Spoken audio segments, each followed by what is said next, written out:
ఏమండి? ఆ కోతి రోజు తియ్యటి నేరేడు పళ్ళు తింటుంది కదా! అయితే ఆ కోతి గుండె కూడా తియ్యగా ఉంటుంది. నాకు దాని గుండె కావాలి. తీసుకురండి. సరే కావేరి, తీసుకొస్తాను. అసలు ఏం జరిగింది? ఈ మొసలి ఎక్కడికి వెళ్తుంది?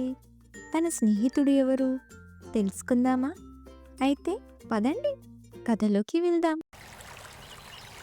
ఒకప్పుడు ఒక అడవిలో నది ఒడ్డున నేరేడు పళ్ళ చెట్టు ఉండేది. ఆ చెట్టు మీద బిట్టు అనే కోతి ఉండేది. చిలాకీగా, అల్లరిగా ఉండే ఈ బిట్టు రోజు నేరేడు పళ్ళు తింటూ సంతోషంగా జీవించేది. ఆ చెట్టు కింద నదిలో ఒక మొసలి ఉండేది. ఆ మొసలి పేరు రాజు. ఒకరోజు బిట్టు నేరేడు పళ్ళు తింటుండగా మొసలి బయటికి వచ్చి ఇలా అంది. బిట్టు, ఆ నేరేడు పళ్ళు చూస్తుంటే నోరూరుతుంది. నాకు కొన్ని నేరేడు పళ్ళు ఇస్తావా?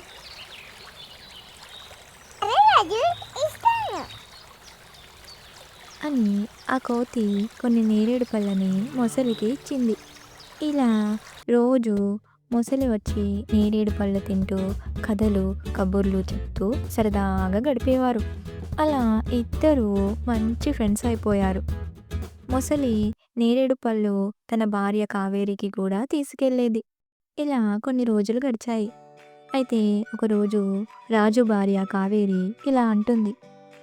ఏమండి? ఆ కోతి రోజు తియ్యటి నేరేడు పళ్ళు తింటుంది కదా! అయితే ఆ కోతి గుండె కూడా తియ్యగా ఉంటుంది. నాకు దాని గుండె కావాలి. తీసుకురండి. రాజు మొదట షాక్ అయ్యాడు, కానీ సరే అని ఒప్పుకున్నాడు. మరుసటి రోజు మొసలి ఎప్పటిలాగే తన మిత్రుడైన కోతి బిట్టు దగ్గరికి బయలుదేరింది. బిట్టు, ఈరోజు మా ఇంటికి తీసుకెళ్తాను. నీకు కమ్మని విందు భోజనం పెడతాను. విందు భోజనమా? సరే, వెళ్దాం పదా. అని బిట్టు రాజు మెడపై ఎక్కి కూర్చుంది. మొసలి ఈదుకుంటూ వెళ్తుంటే బిట్టు మంచి విందు భోజనం తినబోతున్నాం అని సంతోషంగా ఉన్నాడు. అయితే నది మధ్యలోకి వెళ్ళగానే మొసలి బిట్టుతో ఇలా అంటుంది. బిట్టు, నీకు ఒక విషయం చెప్పాలి. నేను నిన్ను విందుకు తీసుకెళ్ళడం లేదు. నా భార్య నీ గుండె కావాలి అని అడిగింది. అందుకే తీసుకెళ్తున్నా. ఒరే రాజు, నేను మర్చిపోయినాను రా నీకు చెప్పడానికి. ఇది నా గుండె చెట్టు మీద ఉన్నారా? అని అంది. సరే, వెళ్దాం అని మొసలి కోతి ఇద్దరూ తిరిగి నేరేడు చెట్టు దగ్గరికి వెళ్ళారు. చెట్టు దగ్గరికి రాగానే బిట్టు ఒక్కసారిగా చెట్టు మీదికి దూకేసి పైన కూర్చొని నవ్వుతూ చెబుతాడు.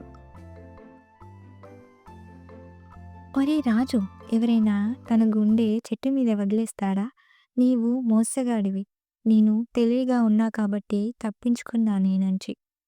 అసలు నీలాంటి మొసలితో నాకు స్నేహమే వద్దు. ఇంకెప్పుడు నాకు కనిపించకు అని కోపంగా చెప్పింది. మొసలి తలదించుకొని వెళ్ళిపోయింది. చెడు వాళ్ళతో స్నేహం ఎప్పుడూ చెడే చేస్తుంది. అలాంటి వారితో మనం దూరంగా ఉంటేనే మంచిది. ఎదుటివారి తెలివిని తక్కువ అంచనా వేయరాదు. ఇదే ఈ కథలోని నీతి. ఈ కథ మీకు నచ్చిందా? సబ్స్క్రైబ్ చేసుకోండి ప్లీజ్.